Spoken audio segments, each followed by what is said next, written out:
Why do people choose Las Mall?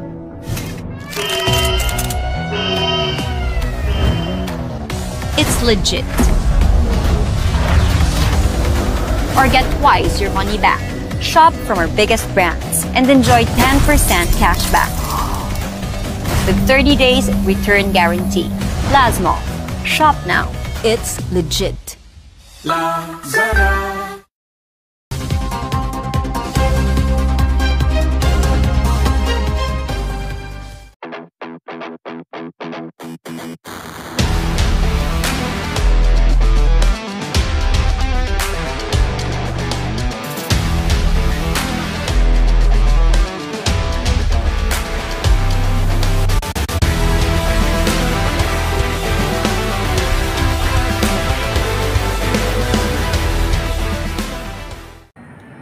Isang magandang araw sa lahat ng viewers ng Serbisyo Balita Live Online dito sa DCSB.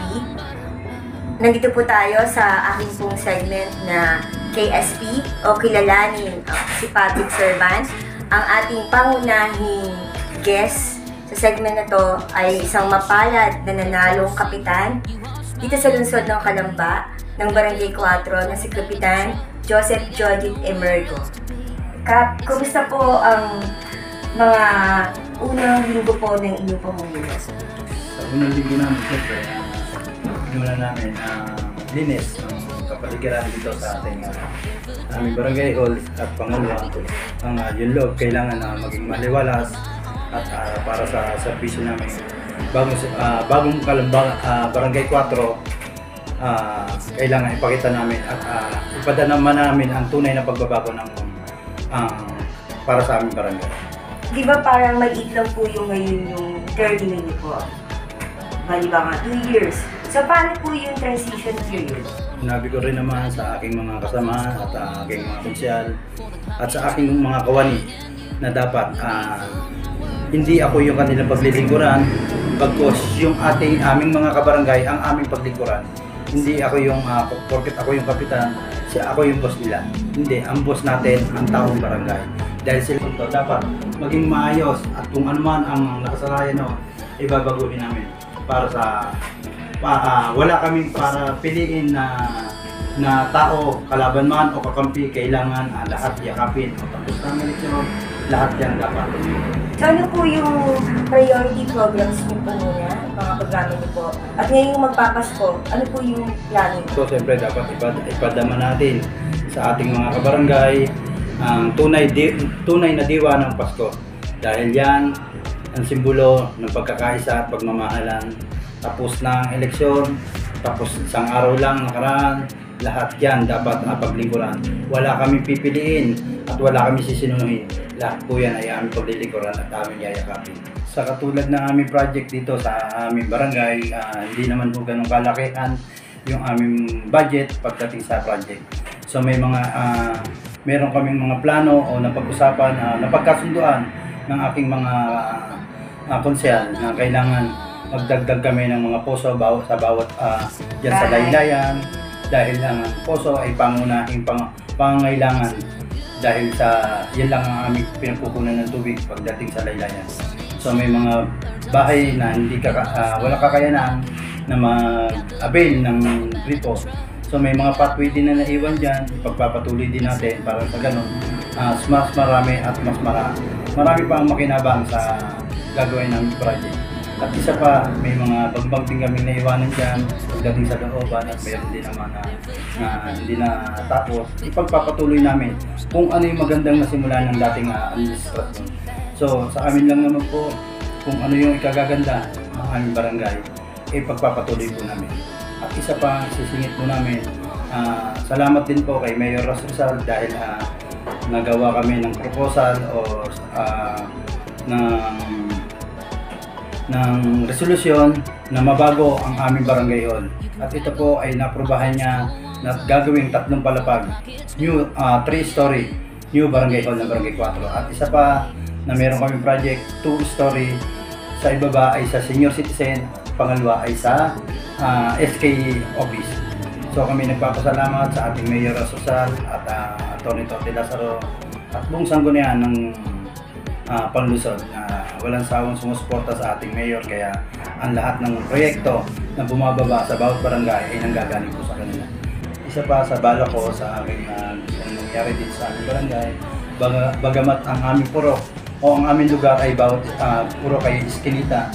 So yan ay aming pinaplano na magkameron ng fire hydrant sa bawat Eskinita o kanto, nang sa ganon at kung magkameron man at wag naman sana na kami ay apulahin ng magkameron sunod dito, meron kaming agarang pamatay sunod at nang sa ganon ay aming maapula kung sakali man po na magkameron na sunod dito. At sa paho namin meron ho kami binabalak dyan, ang aming karsada ay aming lilinisin at maging si ganon both side ay mawawala na po ng parking, at para yung mga sidewalk na dumadaan yung mga bata ay magamit ng ayos at hindi ang mga nakahambalang mga sasakyan dyan na maghapon o magdamag na nakaparking. Yun po, at isa pa sa aming inaano dyan, nirereklamo sa tao na naming problema, yung mga asong gala at pusa na lagi na lang talagang perwisyo. At alam niyo naman, pagka ang pusa o aso ay dumumi, lalo na mga kalat, wala nang may-ari. Kailangan nakatali. Yes po, kailangan po nakatali na dito. At ipapa-implement namin yan dito sa darating na 2024. Pinabisuhan ko na po sila na lahat po yan ay kailangan pusa at aso kailangan itali. At kami iikot at kasama ko, buong sanggunian ko na ipapaalala ko sa kanila ang kanilang mga alagang aso ay kailangan, aso man o pusa ay kailangan nakatali. So kailangan laging malinis ang barangay 4. Inumpisahan po namin yan. Ayan po, nakita niyo naman po dyan sa aming barangay. Ngayon ay nagpailaw kami. At sa dami naman nung natuwa at kita naman natin sa reaksyon ng mga tao at papuri sa atin. At hindi ko naman ito magagawa sa simpleng kaligayahan ng mga tao yan kung hindi ko kasama ang aking mga konser. Lagi ko po sinasabi, maglilingkod ako, hindi lang ako, at kasama ko ang aking mga 7 konser. Ang aking 7 sanggunian. Kasama rin po dyan ang SK na sanggunian. Wow, napakaganda naman ng inyong pananaw bilang isang politiko. So ano po yung inyo pong parting words or any message po sa ating mga constituents sa Barangay 4? Sa aking mga kabarangay, nandito po ang inyong Kapitan Joseph Emergo. Handa po ako maglingkod 24 oras tulad ng sinumpaan ko sa aking tungkulin, at ako ay maglilingkod ng tapat at na maayos. Nang hindi lang ilan, kung hindi lahat ng mamamayan ng Barangay 4. Tulad ng sinabi ko sa aking mga kasamahan ng mga konsyal, kailangan tayo maglingkod ng sama-sama dahil ilan lang, 2 taon lang ang eleksyon. At baka sa susunod na 2025 ay tayo mag-eleksyon na uli. Bawal ang tatamad-tamad, bawal ang babagal-bagal sa panunungkulan ngayon. At ipakita natin na hindi sila nagkamali at hindi sila nagsisi sa pagluklok sa atin. Kailangan kumilos ng ayon sa batas. At least nakilala natin ang isa sa mga guest natin sa KSP, napakapalad ng Barangay 4 dahil si Kapitan Georgie ang naging kapitan nila. Kilala natin, kaibigan natin. Okay, hanggang sa muli, ito po sila Arnie Barreiro ng KSP sa Serbisyo Balita Live Online.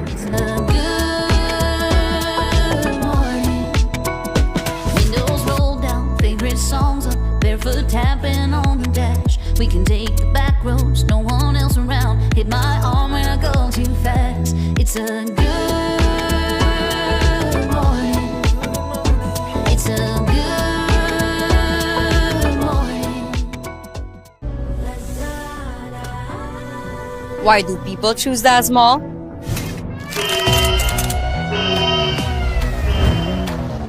It's legit.